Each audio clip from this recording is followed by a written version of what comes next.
the new. The year of 2020 ends the old age and opens the door for the age of Aquarius. Are you ready to travel into the new reality?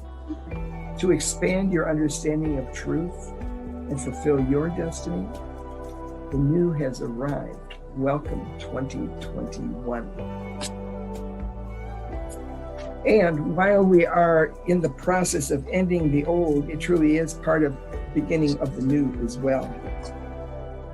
We need to start with opening our hearts and minds that 2021 is going to be different energy than what we've been used to. What we were used to no longer works. Think of the auto industry. In my garage, I have a 1931 Model A Ford. That was my father's car. He used to be able to take that car apart piece by piece and put it back together, fixing everything along the way. I don't know that he could do more than change a tire if he would have to work on a current car. Think of the major shifts in that industry. What about shifts like the educational system? I don't know if any of you went to one-room school, but I had the absolute honor of doing that for just a few years when I was young, because I lived in a farming community and the schools had not consolidated with the local community that was surrounded by this farming area. So I I really actually enjoyed the one-room classroom experience. But think about that teacher. She taught grades K through 12, all in one building with maybe a total of 15 students. If you go back further than my generation, think of Laura Ingalls. She actually taught school. She was the teacher as a young girl, as a teenager. Think of the changes that have taken place in the education system and the enormity of information that is now being taught compared to them. Could that teacher teach in today's world? Absolutely not. That's what we are facing, whether it's relationships, whether it's applying for a job, whether it's friendships. Nothing works the way it has when we get to the new. We are not going back to pre-COVID virus days. What was normal then isn't going to be normal when we come out of all of this. So be aware.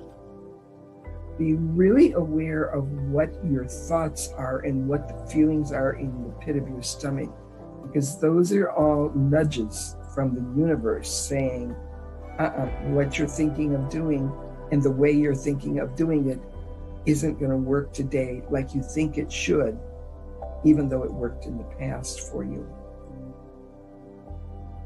The universe will continue to let you know what is old and what is new if you just listen. It will flow into your journaling. It will flow into your meditation. It will flow at the deepest level. So we have to dig deeper to find what will work. 2020 was the end of an era, the end of the old. It was about discernment. But you need to understand change is here to stay. 2021, however, is about shifting into new energy, manifesting a new future, a new way to manifest the future, and a new way of thinking and doing. For some of us, the shift will flow like waves on the sand, lapping at the beach. For others of us, it will be like a tsunami where the waves just crash and crash.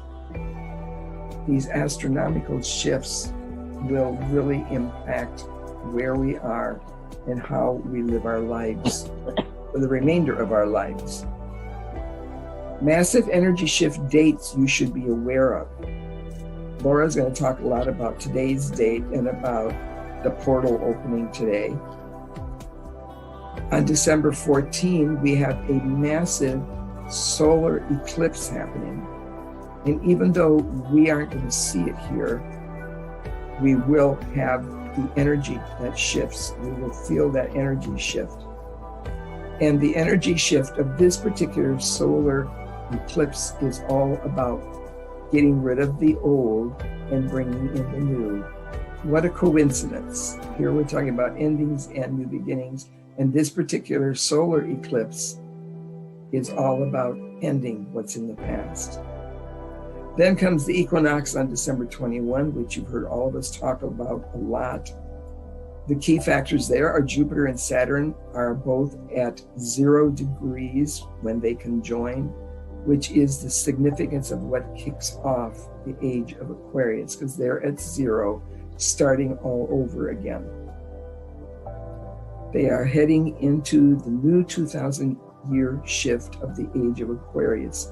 Each age is approximately 2,000 years, and even though the age of Aquarius musical happened in, the 70s or 80s, it has taken this long to actually get to a point astrologically where the shift can happen. We are there. And Jupiter and Saturn will make sure that all of the old norms are eliminated, the rules are changing, governance is changing, the way the world interacts is changing, leadership and rulers are changing. Pisces is gone. Think of what the world was like when Pisces began, when Christ was born. There was no such thing as an automobile even on the horizon. We didn't get to some of the transformative years till the Middle Ages, where you had the Gutenberg press, you had Isaac Newton and the theory of gravity, then Michelangelo, Rembrandt, a lot of Martin Luther was in that area. A lot of those shifts happened in that area. We're in one of those kinds of shifts again. And I truly believe not only are we in the age of Aquarius, that Aquarius will be an age of connection, and that we are heading to a renaissance. I like to think of it as a renaissance of joy. So, new governance, moving again from the old to the new. To add to this list of dates to remember, January 1 marks the return and going direct of Mars. This is good news because it acts as a bit of a settling time, a bit of a starting to iron out a few of the wrinkles. Following that date is February 12, which in the Chinese calendar turns to the age of the ox. And the ox is about, not surprisingly, change, and considered the year of self-responsibility and self-discipline. So I want to give you 3 things that will help you prepare to make the transition a little smoother for the new age. First of all, understanding, acknowledging, and accepting the fact that things are changing will make it so much easier for you. It will bring calm and it will bring peace. You may not be able to change what is changing, but simply understanding, acknowledging it, and accepting it into your life will make it much easier. Number 2, I want you to challenge your thinking. Challenge whatever you want to do in the perspective of, does this still work? I am now at a stage where I'm getting little flashes of ideas that pop through my head, or in my journaling, I'll get something that says, do something X, Y, and Z, and I'll start to think about it, the way I used to, and all of a sudden I'll get this flip of a thought that runs through, no, that's not what you want. You want to think about it this way, or you want to change it and do it that way. Think about the statement from Einstein in, I think it was the 50s. He had a definition for insanity.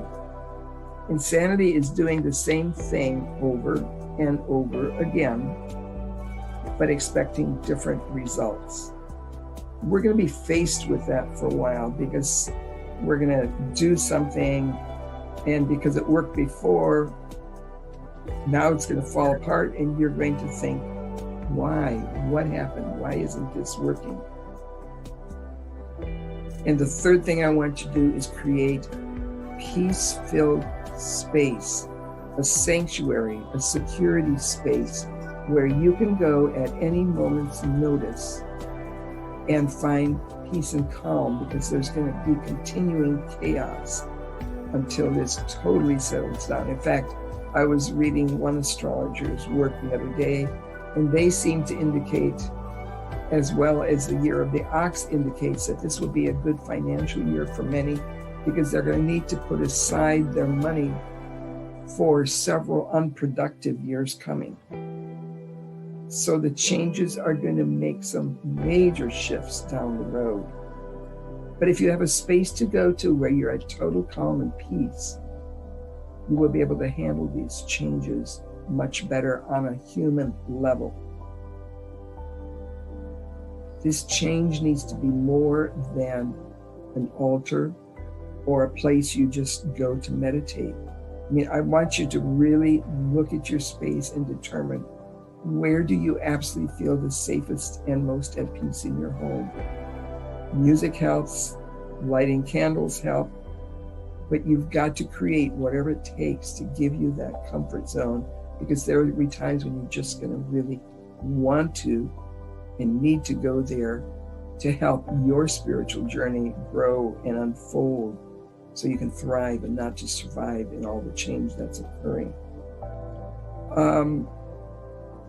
We have not too many people online, so I'm going to make this offer now. You can either do it right now really quickly, or you can email me at Balancing Energy Now, or WhatsApp me. If you know what year animal you were born in on the Chinese calendar, I would be happy to do a short little 2-sentence reading of what's in store for you in the new year. Does anybody know or want to know? Do you know what year you're in? Yes, I'm in the year of the dog. The year of the dog. Let me look real quick to see what's ahead for you. I did Laura's a little bit ago, and she was quite happy with hers. So let me find the year of the dog. I put this all together before the call in hopes we have a few that might know. Goat, monkey, tiger, dragons.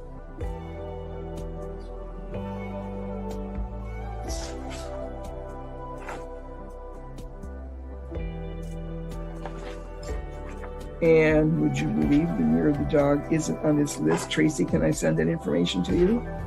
Sure you can. Perfect. I will pop that information down to you, because it's not on this list, and I don't know why. Anybody else know what year they were born? If not, all you need to send me is the year you were born. I'll tell you what it is in the calendar and get back with you. But what you need to know about the Chinese calendar is it's all about self-responsibility and self-discipline. I'd like just a little feedback. Diana, what are you going to do to welcome the new year? What am I going to do? Probably look at it with more calm and focus. Good job. Tracy, what about you? I'm definitely going, it's funny because you just said this, and I'm going to work on journaling more because I'm in a lot of chaos. So journaling in a quiet space is what I'm going to work on doing. Journaling can bring you a great sense of calm and peace. So that's good. I'm glad to hear it. Linda, I think you're online. What are you going to do? You're on mute. Hello.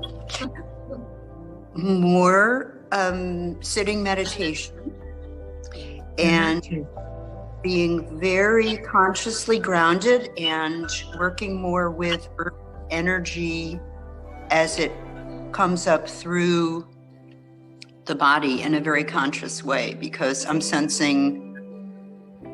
really starting to sense the connection of what that can mean to keep us stable, but also really energized if we consciously work with, as in Qigong and Tai Chi and all, letting that energy flow up through us. And my sense is that right now, with all this shifting astrologically and stuff, that the grounding is particularly vital.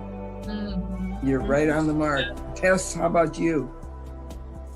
started this practice back when after my neck surgery. We talk about grounding, standing barefoot for at least 10 minutes a day in the grass. Mm. Cool. And Laura, Mhm. what about you? Having fun. It's for me, it's got to be that feeling of wonderment, joy, and enchantment. I don't make my spirituality work. I refuse to make my spirituality work. Now it's interesting. Look at the difference between, Laura's was having fun, and that's great. I think that's missing from all of our lives right now. We are so disconnected from each other, and she and I were talking before we all came aboard. Yep. Before that, I miss the touch. I miss the hugs. That to me is part of the connection with other people. And while Zoom meetings are great, there is something about being in the presence of others and that camaraderie and that hugging, that's a more fun aspect. Tracy, you wanted to add something? No, I had it muted because my son came out. Oh, perfect. All right. So any other questions from anybody? Did I miss anybody? I'm not seeing my full screen, so I'm not sure if we've got anybody on that I'm not aware of. What is 1962? What is that year? 1962 was the year of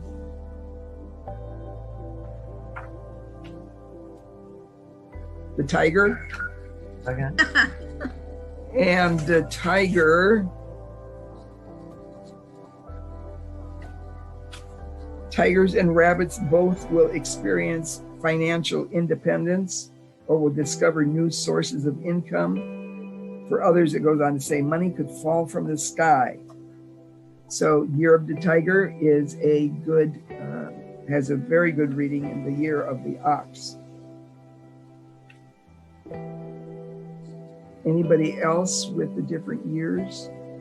I think I'm You think you're a what? a rabbit, 1951.